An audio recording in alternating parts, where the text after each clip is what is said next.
let's say your parent is the emotional type. Okay. You might expect them to overreact or become easily overwhelmed in stressful situations. That's a great point. Right? So let's dive into these 4 types, starting with the emotional parent. Okay. This is your classic drama queen or king. Oh, right. Imagine a parent who thrives. Welcome to Witter. Who Has Time to Read? The podcast that brings deep dives for busy minds. Listen to AI hosts Jane and Dane and get ready to unpack the world's most captivating books in just a fraction of the time. Whether commuting, working out, or just squeezing in a quick break, we deliver key insights, thought-provoking themes, and takeaways you can carry into your day. Don't forget to like, subscribe, and leave a comment. Plus, use our links in the description to purchase this book. Your support helps us bring more engaging book discussions to you. Listen and follow us wherever you get your podcasts. Who has time to read? You do, with Witter. Okay, you sent us this book, Adult Children of Emotionally Immature Parents. Yeah. And I gotta say, the title kind of sounds heavy, doesn't it? It does. But this deep dive, Yeah. I think this is going to be more enlightening than anything else, really. We're going to talk about some relationship patterns, ones we see all the time. You might even recognize some of these in your own life, right? Yeah. Ever feel like really lonely? Yeah. Even when you're surrounded by family? Oh, yeah. Well, this book might explain why. It might. It's fascinating, isn't it? The book is written by Lindsay C. Gibson. Okay. She's a clinical psychologist. Okay. And she's devoted her career to this very topic. Wow. And she's got, some serious street cred, I guess you could say. Even big names in psychology are praising her work and her insights. That's great. So let's jump right in. What exactly is emotional immaturity in parents? Well, the book dives right into this tricky situation, where a child is actually more emotionally mature than their parent. The effects of that can be pretty significant, impacting the child's development and relationships later in life. And the book starts with some really powerful examples of emotional loneliness. Oh. There's this guy, David, who talks about feeling totally alone, even when he's with family. He describes it as floating in the ocean with no one around. Oh, wow. Yeah, that's powerful. And then there's 7-year-old Rhonda, who remembers feeling totally isolated, even when she was physically standing with her family during a move. The book's point is that emotionally immature parents just aren't able to give their kids the emotional responsiveness that they need. Yeah. So even if you have, your basic needs met, like food and shelter, there's this emptiness, this void where emotional connection should be. Yeah, and get this. The book says that loneliness can follow us into adulthood. Oh, yeah. It can influence who we choose as partners, as friends, and it can even shape those relationships. It's like we're unconsciously recreating those patterns from childhood. Okay, so let's get down to the nitty-gritty here. The book gives us some pretty specific signs of emotional immaturity in parents. And I'm really curious to get your take on these as we go through them. For sure. And remember, we're talking about patterns here. Right. Not just isolated incidents. Of course. We all have bad days, right? Yeah. It's about how someone consistently behaves and interacts over time. Totally. So the first sign is overreacting to small things. Yeah. Like blowing something minor way out of proportion, creating unnecessary drama. Does that sound familiar? Absolutely. The book gives examples of parents making mountains out of molehills, letting these little things escalate into these huge conflicts. Right. Like they can't regulate their own emotions. Right. So then everything feels like a crisis. Yeah. And the second sign on the list is a lack of empathy and emotional awareness. Yeah, this one's a major red flag. Emotionally immature parents really struggle to understand or even acknowledge their children's feelings. It's almost like they're on completely different wavelengths. Totally. A healthy parent would take the time to listen, validate, and offer comfort. Right. And the book talks about how this can actually lead kids to believe that their feelings are wrong. Right. Or unimportant, which can have a really long-lasting impact on their self-esteem and their ability to form healthy relationships as adults. Okay, what's the next sign? Discomfort with genuine feelings. So they might try to shut down conversations about emotions, change the subject, or even get angry when someone tries to express something deeply personal. Oh, wow. It's like feelings are the enemy. Yeah. Right. Like they're afraid of vulnerability or something. It seems that way. And then we have self-preoccupation. Yes. Emotionally immature parents tend to be very focused on their own needs and their own experiences, often at the expense of others. Yeah. They might dominate conversations, Oh. always bringing it back to themselves, or be completely unaware of how their actions affect those around them. Okay. And the final sign on this list is inconsistency and contradictory behavior. Ooh, this one can be particularly confusing for children. Right. One minute the parent's loving and the next they're distant. Right. Or critical. There's no predictable emotional foundation, so the child never knows what to expect. It's like walking on eggshells all the time. You know, reading through this list, it really hit me how damaging these seemingly small interactions can be. Yeah. Over time, right? It's not just one big blow up. It's that constant like drip, drip, drip of emotional neglect. Right. That wears away at a child's sense of self. Exactly. It's the cumulative effect of these patterns that can have a profound impact on a child's development. Right. And their relationships in adulthood. And here's where it gets fascinating. Yeah. The book takes all this a step further. Okay. And breaks down emotionally immature parents into 4 distinct types. Wow. I think figuring out which type describes your parent can be super helpful. Oh, for sure. In understanding your own experiences. Right, because knowing the type helps you anticipate certain reactions or predict how interactions might play out. That's a great point. Like, let's say your parent is the emotional type. Okay. You might expect them to overreact or become easily overwhelmed in stressful situations. That's a great point. Right? So let's dive into these 4 types, starting with the emotional parent. Okay. This is your classic drama queen or king. Oh, right. Imagine a parent who thrives on attention and validation. Okay. They're constantly seeking reassurance and creating chaos to get it. Wow. It's like they're always performing for an audience. They're craving that spotlight. That sounds exhausting. Right. Okay, tell me about the driven parent. Okay, this is your classic control freak. Uh-huh. They're micromanaging every detail, imposing their vision of how things should be on everyone around them. Okay.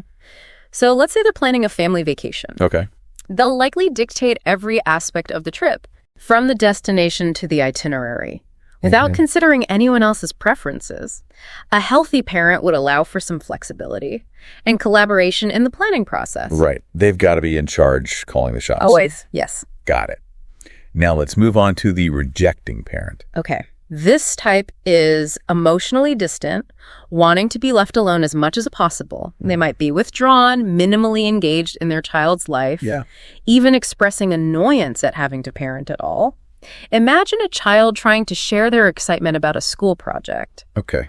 The rejecting parent might just dismiss it. Right. Or tell them to go away. That's got to be hurtful. Okay, so the final type is the passive parent. This parent goes with the flow, avoiding conflict at all costs, even when it's harmful. They might appear easygoing on the surface, but their lack of intervention can have serious consequences, especially when it comes to protecting their kids. Right. So, for instance, if one sibling is bullying another, the passive parent might simply ignore it or tell them to, work it out themselves. Oh, wow. So we've got our 4 types then. Emotional, driven, rejecting, and passive. I bet a lot of people are having some aha moments right now. Yeah. Recognizing their own parents in these descriptions. Yeah, for sure. It's all about making the unconscious conscious, right? Putting a name to these patterns is a huge step in understanding why certain interactions always seem to follow the same script. So now that we've got these 4 types of emotionally immature parents, let's think about how these dynamics can impact you as an adult child. Right. Because it's not just about feeling lonely in childhood. These patterns, they can have a really long-lasting effect on our relationships and how we view ourselves.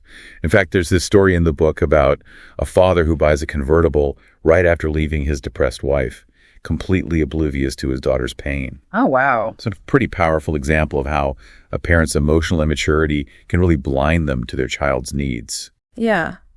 It highlights how self-preoccupation can just overshadow empathy, even in those moments of significant distress for the child. Right. The daughter's needs were just completely disregarded. And the book makes it clear that the impact, it goes way beyond just feeling sad, right? It can affect how we relate to everyone in our lives. Yeah. Not just our parents. Absolutely.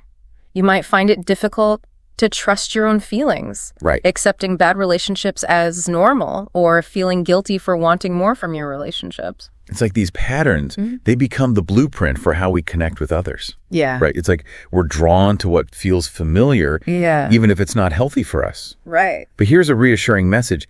It's not about being damaged. Right. Right. It's about understanding how these patterns develop and then starting to do things differently. Right. Once we become aware of these patterns, we can start to change them. And the book offers this really helpful framework for understanding our own reactions in relationships, the concept of internalizers versus externalizers. Okay, this is where things got super relatable for me. Yeah. The book explains how kids cope with emotionally immature parents. Right. And there's these two main paths. So you have the externalizers. Okay. Who tend to blame outward, seeking these external fixes for their problems. Right. They might be quick to anger, volatile, even create chaos around them. The book gives some pretty wild examples of externalizers, particularly like within sibling dynamics. Like, there's this one, a brother who would resort to like physical aggression whenever he didn't get his way. Wow. And then you have the internalizers, right, who turn inward, blaming themselves for everything that goes wrong. Right. They often become people pleasers, overly responsible, always trying to keep the peace. Oh my gosh, that's totally me. A classic internalizer. Yeah. I'm always trying to like fix everyone else's problems, putting my own needs last, and it can be so draining. It can be. Yeah. And the book points out that internalizers, they're at high risk for burnout and emotional exhaustion. Yeah. It's that constant giving without receiving much in return. So if you're listening and thinking, why do I always end up in these one-sided relationships? Yeah. Why am I always the one fixing things? Why do I struggle with boundaries? Well, this might be why. It could be, yeah. You know, it's not about being weak or a pushover. Yeah. It's about recognizing these patterns, these really deeply ingrained patterns from childhood that can shape our adult interactions. It's true. Okay, so we've done a lot of analysis, but what about solutions? I know what you're thinking. Great, so my parents are emotionally immature, now what? But here's the good news. The book doesn't leave you hanging. It offers some really solid advice on how to break free from these patterns and start building healthier relationships. I like that. And it's important to remember this isn't about fixing your parents. Right. It's about taking care of yourself. Yes. It's about recognizing their limitations. Yeah. Accepting that they might not change. And figuring out how to interact in a way that protects your own well-being. Exactly. It's about recognizing that we can't control how other people behave. Right. But we can control how we respond. I like that. Okay, I love that. So what are some of those practical strategies? The first one that really stood out to me was detached observation. Okay. You know, can you tell me more about that? So imagine taking a step back from the emotional intensity of the situation. Okay. And observing your parent almost as if you're watching a nature documentary. Interesting. So less reactivity, more curiosity. Exactly. Instead of getting caught up in the drama, you're simply observing their behavior, noticing patterns, and trying to understand their motivations without judgment. The book uses this great analogy of being a scientist studying an interesting but unpredictable species. I love that. Yeah. I love that. It's about detaching from the need to change them or get them to see things your way. Yeah. You're simply gathering information. Okay, and then there's maturity awareness. Yes. Which builds on that idea of detached observation. Right, so this is where you adjust your expectations based on your parents' actual emotional capacity. You're not expecting them to suddenly become insightful or responsive. Right. You're meeting them where they are. So it's about setting realistic goals for interactions. Exactly. For example, maybe your goal for a certain conversation isn't to get your mom to apologize for something hurtful she said in the past. Right. Your goal might be to simply express your own feelings calmly and clearly without expecting her to validate or understand them. It's about shifting your focus, I think, from the relationship to the outcome. Is this? Yes. Because sometimes the most mature thing we can do is accept that certain relationships have limitations. Okay. And the last strategy that really resonated with me was stepping out of the role. Oh, yeah, that's a good one. Right. So this is where you start to challenge those familiar roles that you might have played in your family growing up. Like the good child, the fixer, the peacemaker, even, like the invisible one. Exactly. Whatever role you kind of took on to survive in that emotionally immature family system. Exactly. And it's about giving yourself permission to be your own person. Yes. With your own needs and desires. And recognizing that you're not responsible for your parents' happiness or emotional well-being. It's a big one. So it's about like setting boundaries, saying no, and prioritizing self-care. Absolutely. It's about recognizing that you have a right to a life that feels good to you. Right. Even if that means disappointing your parents. Which, let's be honest, can be really difficult for us internalizers. Yeah. Who are so used to putting everyone else first. It's true. It's definitely a process, and it takes practice. But the book's packed with these real-world examples and exercises that can help you start making those changes. Yeah, it's like learning a new language. Right. The language of self-respect, self-care, and healthy boundaries. Exactly. It might feel awkward at first, but the more you use it, the more fluent you'll become. And the payoff is huge, because when you break free from those old patterns, you start to attract a different kind of person into your life. Yeah, you're able to connect with people who are emotionally available, who are empathetic, responsive. Yeah. People who don't drain you or make you feel like you have to perform to be loved. Right, exactly. And one of the things that surprised me about this book was that it doesn't just focus on the negative. Yeah, it's true. It actually highlights the strengths that can come from growing up with emotionally immature parents. It's interesting, isn't it? These strengths are often born out of necessity. Yeah. These individuals have learned to navigate some really complex emotional situations without much guidance. Exactly. They become resourceful. Yeah. Self-reliant, and often develop a deep capacity for empathy, I think. They've had to be attuned to the needs of others, right? Wow. Often at the expense of their own. It's a survival mechanism. And the book really emphasizes the importance of recognizing and celebrating these strengths. It's like saying, okay, you were dealt a difficult hand, but look at what you've accomplished despite that. Right. It's about reclaiming your narrative, shifting from a victim identity to one of empowerment and resilience. So let's say you've done the work, right? You've read the book, you understand the patterns, you're practicing detached observation, you're setting boundaries, you're stepping out of your old roles. How do you know if it's actually working? Well, the book describes this shift in how you experience relationships. Okay. You start to gravitate toward people who are emotionally mature, who can meet you on an equal footing. Right. And you won't be drawn to the drama or the chaos that might have felt familiar from childhood. You'll start to see those red flags, those signs of emotional immaturity, and you're less likely to get swept up in them. Exactly. You'll become more discerning, more selective about who you let into your inner circle. And the connections you do make with emotionally mature people, they'll feel different. There will be. There's a sense of safety, mutual respect, and genuine intimacy that might have been missing in previous relationships. It's like finally feeling seen, heard, and understood in a way that feels supportive and empowering, Yeah. And remember, it's not about perfection, right? Right. It's about progress. It's about moving toward relationships that feel good to you, even if it means letting go of those old familiar patterns. One of those powerful takeaways from this book, I think, is that we can have fulfilling lives, loving relationships, even if our parents weren't able to provide that for us. It's true. It's about rewriting the script, creating a new ending to your story. It's about hope, healing, and the power of self-awareness. And this book is packed with so many valuable insights. As we wrap up this deep dive, we want to leave you with a thought-provoking question from the book to reflect on. The book mentions that even without understanding, your parents can still love you. Yeah. How does that make you feel? What does that mean to you?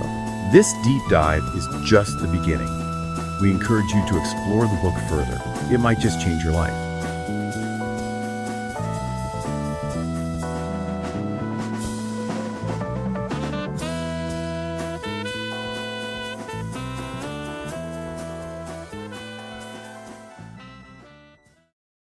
Thanks for listening to Witter, Who Has Time to Read, produced by One Media.